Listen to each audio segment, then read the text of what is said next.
Sudah dhibeen turuu amata meeqa nama keessatti jenne bitaates si keessatti mul'attu.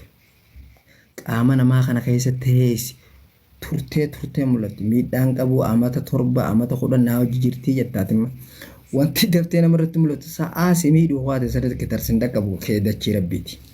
Gasseenta. Laa dhibeen tiruu sirratti mul'atu si kalee dhaqee tiruu qabdu sin jaan. Si infekshinii dhaqee tiruu qabdu sin jaan. Si coggarraa dhaqee tiruun sirra mul'atti. Daftee nama keessatti mul'atu daftee nama keessatti hin argamtu. Vaayirasiidha vaayirasii waan taateef. Dafee si keessatti hin argamtu mi? Gizii ol baate hoo? Sin nama keessa riphisee amata meeqa si keessa taa'utti gizii ol beetta habsi godha. Hin mul'atu jechuudha. Kanaafuu akkasitti waan akkasitti xiqqoo santu waan gurguddoo san nama dhala.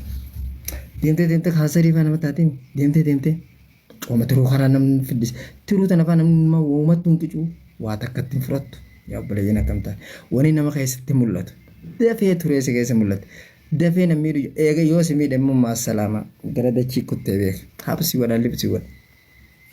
Amata meeqaa hojii jiraadhe akka foormiitti fi manuma akka jabinaatti eessatti istireeshinii nu sijjeessa namni sii qabu. Wanti ni dabra maali? Waan kanaan dabru. Ay. Kunneen salaatiin waan kanaan dabru. Waan dafee waan takka daddabraati. Vaayirasumaan kun isii tanaa gosa hedduudha. Ati immoo akka safaa xallaalta akka safaa xallaalti. Waa'ee onneetiisi haakimni ni beeka jallee yaadu. Takka. Waswaasa asii fidduu naasoo asii fidduu hirriiba nama dhorkutee namni onnee nama akka gaarii nama qabutan akka ta'a. Hirriiban qabu sa'aatii 24. Guyyaa lama fa'aa walitti dhaabee rafne torbaan fa'aa walitti dhaabee rafne jira. Istireesiniin nu ajjeesaa jechuun yaadan dachii balleessa. Fuul bifa namaa kanallee jirti. Fuula tanallee si jirti wanti si gubdi. Ijaa bira si dhawatte onneen kanaafuu onneen sun cal nama gooti. Isiin tun deebitee onnee gaggabaa dhufti. Hogguu calsi goote akka teessee deegaa meeqa dachiin siin soortee gaggaba seenta. Isi calsi duraanuu cal jettee teessaa mi? Qalsi goote jimboota kimbilsi gooti. Laa gaggabaa si dhufaa jechuudha.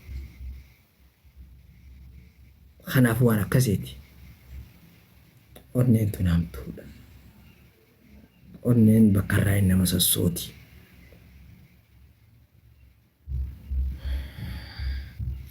Nyaata san gosa nyaata akkamii barbaree qabu kasaal zayita qabu wanta qabu kanaafuu onneen tun akkasii jechuudha baleeyyan. Xiqqoo irraa hedduu namni kun waan kana hin beeku.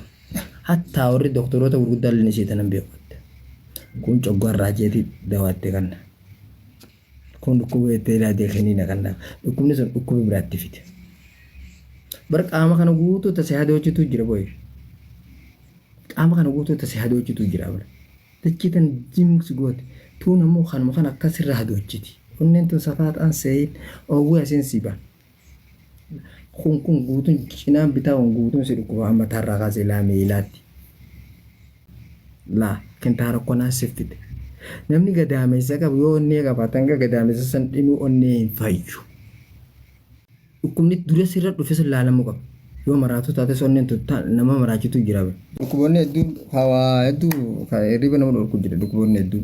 Onnee fudhadhuu, kintaaroo fudhadhuu, dhukkubbii mataa fudhadhuu, garagaraa tan. Halee fudhadhuu. Dhukkuba hedduu hirriba nama dhorka. Dhukkuba hedduu hafuura nama kokkote. Asmii fudhadhuu. Dhukkuboota hedduutu wantaas nama dhorka. Hirribaas nama dhorka. Hafuura nama kokkuta. Fedhii nyaataa nama dhorka. Dafee si aarsa. Waa xiqqoo nama aarsa. Dhukkuboota hedduu akka nama godha. Dhukkuboota hedduu amala nama dhorka. Dhukkubni fedhii yoo namarra ture amala nama dhorka. Yoo kaleef liifti infekshinii si fiddi. Qaamni saalaa si dhukkubu. Garaan si boqoqa. Garaan si gurguddata. Fedhii nyaataa hin qabdu. Dhukkuboonni fedhii dhukkuboota garaan si goggoga. Kintaaros dhufala. Sababa kanaan. Goggogeen amma yoo dhukkuba takka fiddifte kanarraan fudhu infekshinii yoo fiddifte cootoo sedduuf fedhii nyaataa hin qabu fedhii haadha hin qabdu qulqullina saalaa hin dandeessu. Qaamni kee keessi si dhukkuba si bilbila attaa ilaa dhiiraatu akka meeshaan kan godhaa shamarranis akka jaarsan dandeenya godha infekshinummaa kun yoo fidhiisan akkas nama godha dhukkuboonni xiqqaan fedhi yoo dhukkuba fidhiifte dhukkuba gurguddaa meeqa siffite wanni takka dura si dhufte dafii mana hakamaa dhaqe dafii iblaali dafii cheekif godhe amma mee fincaan dura si haa jarjarsu fincaan si gubu osuma kan kaleen na uwwite kaleen na dhukkubde cinaachi na dhukkube qaamni saalaa na dhukkube amma fincaan na mudda fincaan akkan fincaan booda waan dibu qaamni saalaa na nyaata osuma akkanaa cirachisitta osuma akkanaa waan adda addaa sitta